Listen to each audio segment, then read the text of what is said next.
Sırağa gün İran prezidenti Məsud Pezeşkiyanın istefa verdiyi barədə növbəti dəfə məlumat yayılıb və qısa müddət ərzində geniş diqqət çəkib. Xaricdən yayımlanan müxalif İran International kanalının məlumatlı mənbəyə istinadən verdiyi xəbərdə deyilir ki, Pezeşkiyan ölkənin ali rəhbəri Müçtəba Xameneyiyə ünvanladığı məktubda istefasının səbəbi kimi İslam İnqilabının Keşikçiləri Korpusunun, yəni Sepahın bir qrup komandirinin hakimiyyətin əsas sahələri üzərində tam nəzarət qurduğunu göstərib və xəbərdarlıq edib ki, prezident faktiki olaraq ölkə üçün önəmli və həyati əhəmiyyətli qərarların qəbul edilməsi prosesindən kənarda saxlanılıb. İddiaya görə Pezeşkiyan həmin məktubunda Sepahdakı radikal qrupların ölkənin idarəçiliyini ələ keçirməsi ilə bağlı narahatlığını ifadə edib və belə bir şəraitdə hökuməti idarə etməsinin və qanuni vəzifələrini yerinə yetirməsinin mümkün olmadığını vurğulayaraq dərhal istefa vermək istədiyini bildirib. Xəbəri yayan media qurumu bununla bağlı şərhində qeyd edib ki, Müçtəba Xameneyinin hökumət başçısının istefasını qəbul edib etməyəcəyi hələ məlum deyil. Lakin Pezeşkiyanın məktubu İslam Respublikası hakimiyyətinin ən yüksək səviyyəsində dərin və indiyədək görünməmiş parçalanmanın mövcudluğunu nümayiş etdirir.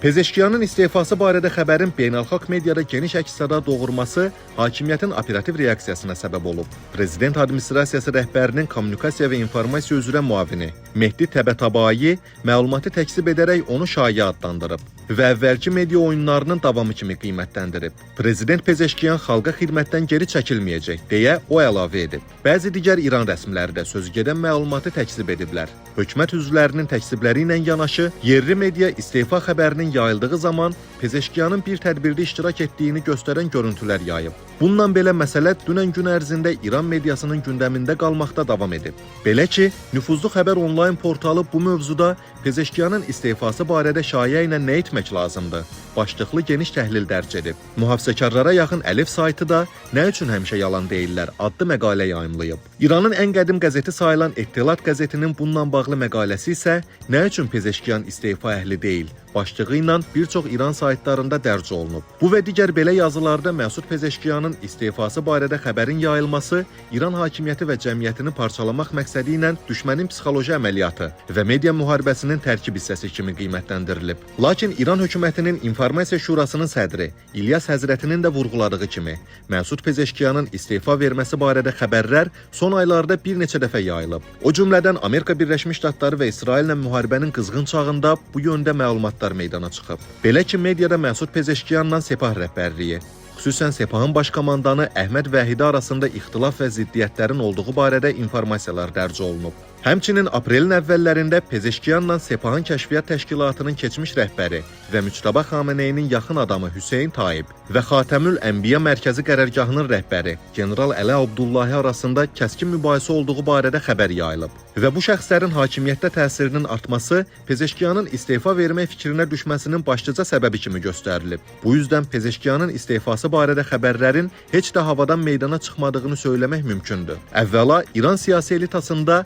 həqiqətən Pezeşkiyanın istefasına çalışan konkret siyasi qüvvə mövcuddur. Söhbət Pezeşkiyanın prezident seçkilərindəki rəqibi Səid Cəlilidən və onun tərəfdarlarından gedir. Parlamentdə və İran Dövlət Televiziyasında güclü mövqeyə malik bu siyasi cərəyan vaxtaşırı Pezeşkiyanı və onun kabinetinin üzvlərini açıq şəkildə hədəfə alır. İkincisi, İslam Respublikasının siyasi sistemində xarici siyasət, nüvə proqramı, təhlükəsizlik məsələləri, hərbi fəaliyyətlər və regional siyasət kimi sahələrdə əsas qərarlar bir qayda olaraq hökumətdən kənar mərkəzlərdə qəbul olunur. İran konstitusiyasına görə ali rəhbərdən sonra prezident ölkədə ən yüksək rəsmi şəxsdir. Lakin konstitusiyanın 110-cu maddəsinə əsasən silahlı qüvvələrə komandanlıq, dövlətin ümumi siyasətinin müəyyən edilməsi, yüksək rütbəli hərbi komandirlərin təyin olunması, müharibə və sülh elan edilməsi, eləcə də əsas təhlükəsizlik və hərbi qurumlara nəzarət ali rəhbərin səlahiyyətlərinə aiddir. Buna görə də prezident bir çox təhlükəsizlik və hərbi məsələlərdə son qərar verici hesab edilmir. Fevralın 28-də başlayan müharibə dövründə hərbi strukturların,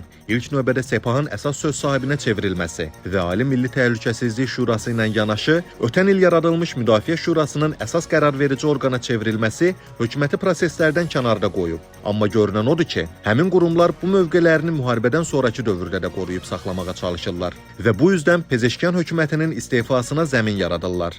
Üçüncüsü, Sepahın timsalında hərbiçilərin dövlət idarəçiliyini ələ almaq cəhdləri istefa barədə xəbərlərin Pezeşkiyanın yaxın ətrafından qaynaqlanması ehtimalını da ortaya çıxarır. Bununla Pezeşkiyan komandası həm daxilə, həm də xaricə aydın mesaj verir. Hərbi təhlükəsizlik strukturlarının ölkəyə hakim kəsilməsi, ictimai azadlıqların daha da məhdudlaşdırılmasına, repressiya maşınının güclənməsinə və prezidentlik timsalında seçki institutunun zəifləməsinə gətirib çıxarar. Eyni zamanda xarici əlaqələrdə zor dilinin başlıca diskursa çevrilməsinə səbəb ola bilər.